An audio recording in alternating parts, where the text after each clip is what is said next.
Hello my beautiful bookish friends and welcome back to my channel. So for today's video, I'm going to be showing you guys how I annotate my books, what makes me annotate them, and all the different ways that you can annotate yours. I have a really simple process, so if you guys want to know how I do it, then just keep watching. So disclaimer, I have my window open because it's a beautiful day, but it is super windy out, so if you just see my hair flying around, that's why. It's not a ghost. So let's talk about how I annotate my books. I started annotating after I started watching BookTube because for me, annotating was like a dirty word. It was something that we did in school that I hated doing. I had to like have a specific sheet and do it a specific way and find certain things, and I hated that. That's what I thought that it meant. But when it comes to BookTube, we're allowed to do whatever we want, right? So I decided that if I was going to annotate a book, I was only going to do rereads. Now, this is something you need to decide before you start annotating, obviously. If you want to read a book the whole way through, like I do, once, and then you reread it, again later down the road, the next week, whatever, and then tab it up, write in it, that's your choice. Or I know a lot of people who annotate it on the first go because it gives them a more concise review when they write their reviews or make their videos. But it's up to you how you do it. I personally choose rereads because I want to get a real sense of the book first without looking for things. And then the second time around, I can really take my time, nitpick, and decide what I want for it. So what I use for my annotations, I do super simple. I have this little tin and I have these little post-its, and that is all I use. So let me pull them all out here so I can show you guys how I use them. So for me, each of my post-its is a different color. Each color obviously represents something in the book. So my super light pink one, hopefully you can see, is for atmosphere. I use this if there is a really intense world building moment, or they're describing something that gives me a real sense of where I am, that helps me visualize what's going on in the book, what I'm hearing, what I'm seeing, what I'm feeling. We use this one. This blue, this kind of dark medium blue, as you can see, it says spooky scary. This is anything that makes my skin kind of crawl, anything that makes me feel like someone's watching me, I'm gonna be attacked, something spooky. It's that tab there.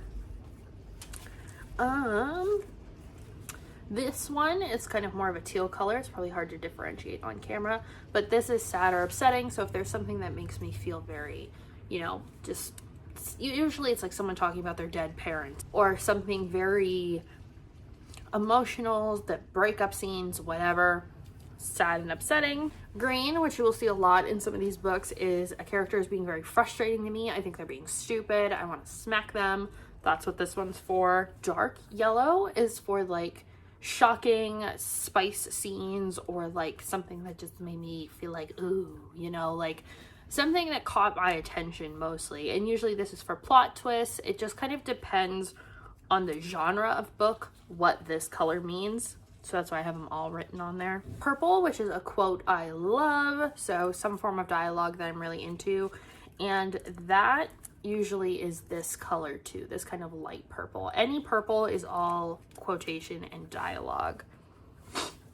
This light yellow one is for any clues or foreshadowing, which is another reason I like to do this with my rereads. I can go back and see, how many clues were given to us in the first part of the book before I started figuring it out. And then the bright hot pink is for funny. And then this other one I have is just another stack for sad and upsetting. Now, I don't write on every single one of my post-it. I just write on the very top post-it, and that goes on the first annotation in my book, and then I know throughout the rest of that book that this is what this color means. So I didn't even start out with all those categories, and neither do you. That is just as I have reread and read more genres, things that I wanted to include and make note of. So the first book that I ever annotated was The Wicked Deep, which is one of my favorite books of all time. And as you can tell, there is not even that many colors in this book because I didn't even use all these colors in it. I only used, I think, 4 or 5. And mainly I used the purple quote tabs, the foreshadowing like clue tabs, the shocking tab, the spooky for sure, sad and upsetting and frustrating. So I only used like 5 or 6 colors in this one. And then eventually I started realizing I wanted to include more things that I was looking for. So as you can tell by my categories, nothing is like rooted in literary studies or, you know, any sort of formal terms. It's just things that the books make me feel. So I think the next one I annotated was Caraval, and this one I felt required more tabs because it is a longer, more heavy fiction. And as you can see, there's a lot of atmospheric tabs in here, and that is just because Stephanie Garber writes that way. And something I want to make really, really clear is that you don't have to have a certain amount of tabs for it to count as annotating. I feel like BookTube has slowly become this competition of like, look how many tabs I have in my book. I caught all these things. Like, it doesn't really matter. These are just things that I picked up on that I noticed that I like. So, you know, this one has a lot of tabs. This one doesn't have that many tabs, you know, but Love Her or Lose Her, I have a ton of tabs in. It doesn't matter. And for me, I put them on the sides and the top. So there is a method to my madness. If the tabs are on the side of the book, it means that there was a particular line. Like here, you can see it's like halfway down the page, and that's what I noted. And that is where the thing that I like starts.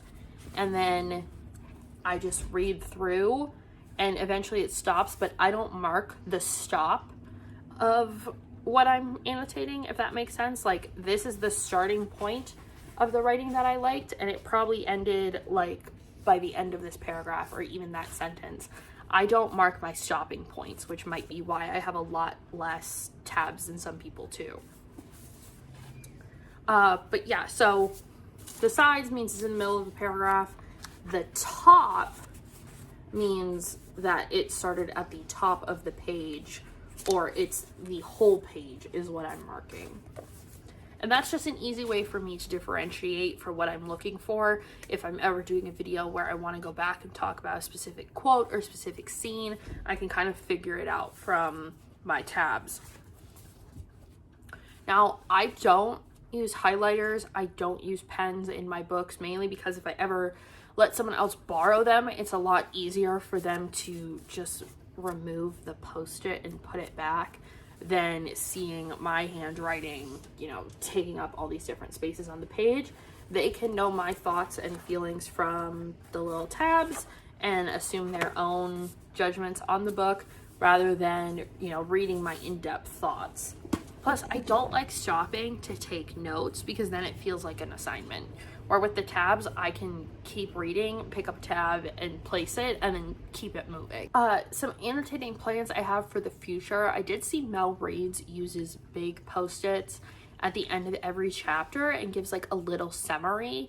I really like that idea, especially for books like From Blood and Ash that is like super duper thick and long, and the next book is super duper thick and long. So if I want to recap before I read the next one, I feel like I would need to reread this. But instead I could go back and look at those post-its, kind of like a full-size post-it that would just sum up each chapter or, you know, the first quarter of the book or whatever. I might do that, although so many people make videos recapping things that I don't feel like I need to do that. But I may want to someday. So that is basically it for my annotating.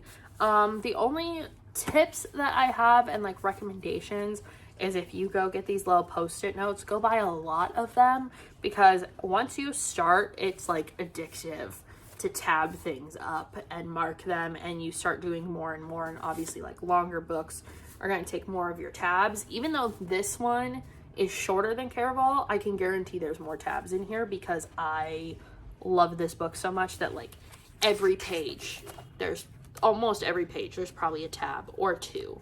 Because some things like this, even this little letter, has multiple tabs in it. Some sections I have like, you know, they're nearly doubled up on top of each other, or pages where they're on top of each other.